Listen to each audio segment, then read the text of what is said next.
Meu nome é Antônio Queiroz Júnior, advogado trabalhista, mestre em Direito, professor de Direito e Processo do Trabalho.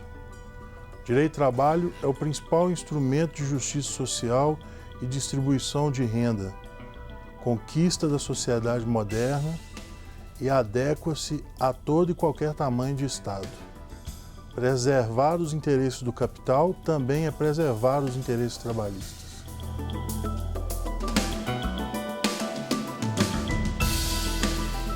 Meu nome é Carlos Schirmer, advogado, especialista em Direito do Trabalho, conselheiro da Associação Mineira dos Advogados Trabalhistas. Direito do trabalho é um tema de suma importância que seja mais discutido, que seja de maior conhecimento de toda a sociedade, pois é através do conhecimento dos direitos dos trabalhadores e empresários que nós vamos conseguir uma pacificação social nessa luta tão contundente entre capital e trabalho.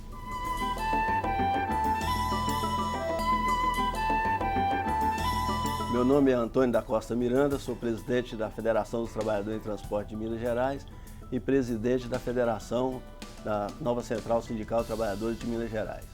Sou motorista.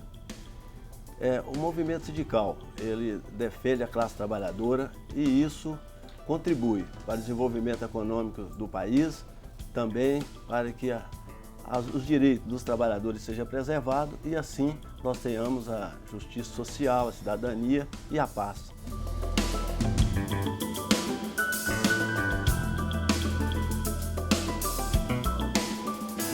E eu sou Jair Stacanelli e está no ar o Horizonte Debate.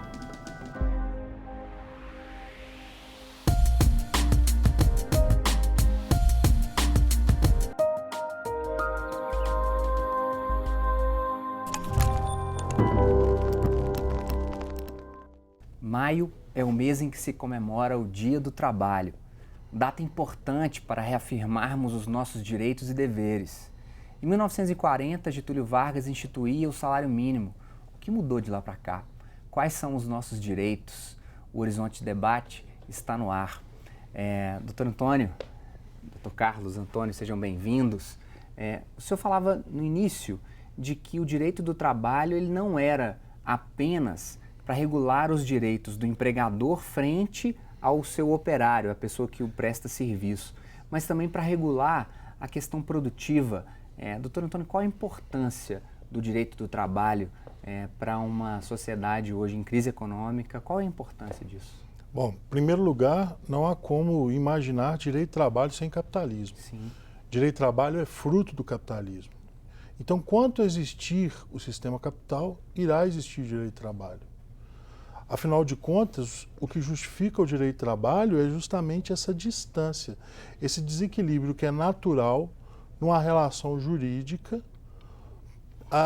pelo qual o Estado intervém e então garante às partes, trabalhador e empresa ou capitalista, as mesmas condições no contrato de trabalho. Então, dizer que capitalismo e direito de trabalho são questões antagônicas é um equívoco. Sim. Em segundo lugar, o direito de trabalho, ele reza, em sua maioria, direitos aos trabalhadores, porque o seu principal objetivo é garantir-lhes proteção. Afinal de contas, como eu disse, existe aí um desequilíbrio natural. Na verdade, o direito do trabalho ele veio... na medida em que assegurou direitos aos trabalhadores, ele veio buscar limitar a ação do capital em detrimento do trabalhador. Porque essa força aí, estamos dizendo, do dono do capital e da pessoa que O interesse do capital é produzir, Sim. só, ao menor custo, com a maior possibilidade de colocação do produto no mercado. Uhum. E ao longo da história, nos primórdios do direito do trabalho, o que se via é que essa produção não tinha limites e não respeitava o trabalhador como um ser humano, minimamente. Então, o direito do trabalho surgiu num primeiro momento exatamente até para assegurar que essa força de trabalho fosse continuar existindo, porque senão ela ia desaparecer. Do que se refere às fábricas na Inglaterra, 12 horas de trabalho, enquanto tinha luz, crianças. Nosso país também a gente viveu isso. Hoje nós tivemos uma discussão, foi aprovada aí no Congresso, no primeiro turno, uma definição de trabalho escravo, Quer dizer, nós estamos no século XXI, falando Trabalho de trabalho análogo a escravo. trabalho análogo, reduzir o trabalhador à condição análoga de escravo. Uma situação que a gente... Estamos discutindo ainda valores primordiais em nosso país ainda, que em outros países centrais europeus já estão assentados na legislação trabalhista. Então, numa sociedade em crise, isso já foi mostrado em várias épocas da sociedade, especialmente da sociedade moderna, o direito do trabalho foi o principal gancho para retirar essa sociedade e esse país do buraco e da crise social que vivia. E isso, Jairo, você fez a pergunta, doutor Antônio e doutor Carlos, respondendo sobre essas mudanças e da importância da regulação, né, essa relação do capital e trabalho, mas você vê que houve mudança com o Instituto do Direito Coletivo e da Justiça do Trabalho. Muita coisa se modificou e melhorou para os trabalhadores. Mas nós estamos falando aqui, por exemplo, do trabalho análise ao trabalho escravo. Veja bem, nós estamos aí no século XXI, né? E aqui em Belo Horizonte, nós já detectamos aqui, dentro da capital mineira, o trabalho análogo ao escravo, e assim no estado todo. Então, essas mudanças... Foi estourado um comércio de estrangeiros, né? Uma grande rede isso é direto, uma né? grande rede de supermercados em Belo Horizonte foi condenada. Pois e com o trabalho análogo ao escravo. Caixas usando fraldão, que não podia ir no banheiro, tinha de ficar ali o tempo todo. Então, mudou, mas precisa mudar mais. Quando colocou em 40, foi instituído também o salário mínimo. Veja bem, o salário mínimo tinha um poder de compra bem significativo, até lá para 70, década 70, por aí, ainda foi perdendo o poder de compra. Hoje nós temos um salário mínimo que está em R$880, com um poder de compra totalmente defasado, em detrimento, e não está tão pior, porque agora com a política de valorização do salário mínimo deu uma melhorada, porque o salário mínimo estava totalmente desgastado. Né, Sr. Antônio, que nós a todo momento nós estamos falando isso, a todo momento a sociedade cobra, nós precisamos de uma melhor distribuição de renda do nosso país. Sim, né? sim. A partir do momento que nós tivermos uma melhor condição de distribuição de renda, o trabalhador vai ter, inclusive, condição de exercer os seus direitos, né? Claro. Por exemplo, especificamente na área de transporte, nós tivemos uma lei aprovada recentemente, limitando a jornada de trabalho dos caminhoneiros, obrigando a que eles fizessem pausas, né, para o trabalho. E os próprios trabalhadores muitas vezes se posicionaram contra isso, né?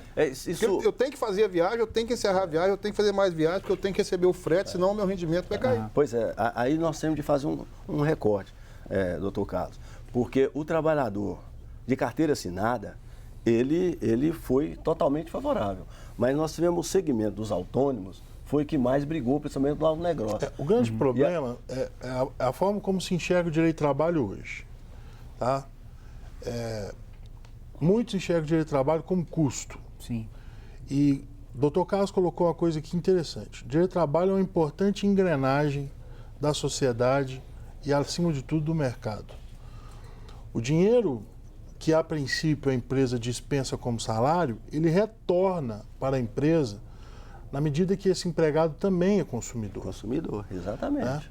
De um outro lado, interessante também aproveitar o exemplo e as falas do senhor Antônio, existe um ataque ideológico também ao direito do trabalho, de forma a negar a existência de uma relação jurídica entre as partes. Então, por exemplo, durante muito tempo era chique ser autônomo, né? Você virava para o sujeito e falava, o que você é? Eu sou autônomo. E, na verdade, o sujeito era empregado. Insistia ser autônomo quando ele preenchia todas as características de empregado. Isso é o ataque ideológico do qual falamos. Denegrir a relação, o emprego, denegrir o conceito de trabalho, retirar do trabalho os seus principais valores que fazem dele ser aquele valor central de uma sociedade, para posteriormente retirar direitos dos trabalhadores e aumentar Antônio, a margem de lucro. Carlos, a crise é uma oportunidade para se pensar em um questionamento negativo dos direitos do trabalho, quando falamos de tentativas de acordos coletivos de reduzir o empresariado sempre vai querer isso, ele sempre, o que o doutor Antônio acabou de falar, né? Vai se enxergar o direito do trabalho como custo. Então, se eu tenho que reduzir custo, se eu estou num momento de crise, o que eu vou querer fazer? Eu vou flexibilizar esses direitos de trabalho. Né? Na verdade, nós estamos ouvindo falar numa discussão que, não, ao contrário de tudo que a gente, né, sempre colocou como importante para a garantia dos direitos dos trabalhadores, que é a negociação coletiva, que é a força do contrato coletivo de trabalho, o que nós estamos vendo são propostas que tiram a necessidade de participação do sindicato em negociações coletivas. Essa flexibilização, né, doutor Carlos? Veja bem, nós estamos aí numa crise desde 2008.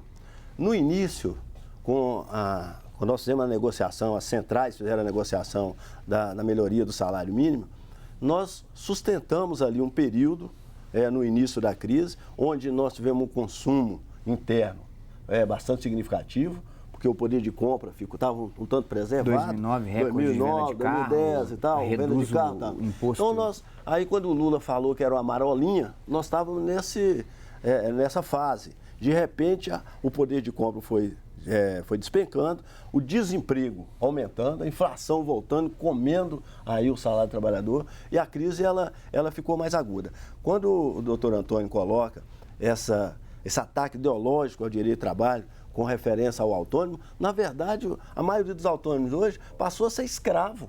Porque, por exemplo, na nossa área de transporte, doutor Carlos, o senhor colocou, o caminhoneiro ele faz um financiamento elevadíssimo, prestações muito elevadas, ele tem que trabalhar dia e noite, ele não para em casa. Sim. E ele vai para lá, o frete, ele não acompanha, né, a evolução dos custos. As empresas, por sua vez, reclamam aí dos tributos, né, na reforma tributária, por manutenção. E muitas vezes ele é forçado a ser autônomo. Pois é, mas é isso que o doutor Antônio falou. Ele é forçosamente admitir ser autônomo. Né? Ah, não, eu tenho vaga aqui, mas você tem que ter o seu caminhão, né? O seu, eu só te dou a carga. Né? Então, assim, e veja bem. Prega um adesivo na empresa, mas na verdade é autônomo, mas ele tem que cumprir meta, ele tem que cumprir o horário, ele tem que cumprir o número de cargas. Doutor Antônio, eu vou pedir para que a gente faça um segundo e um terceiro bloco de prestação de serviço. Vamos fazer um debate com algumas perguntas que recebemos ao longo desse mês de abril com relação às dúvidas dos telespectadores. Nós vamos a um breve intervalo, muito breve, para responder às suas perguntas. Voltamos daqui a pouquinho.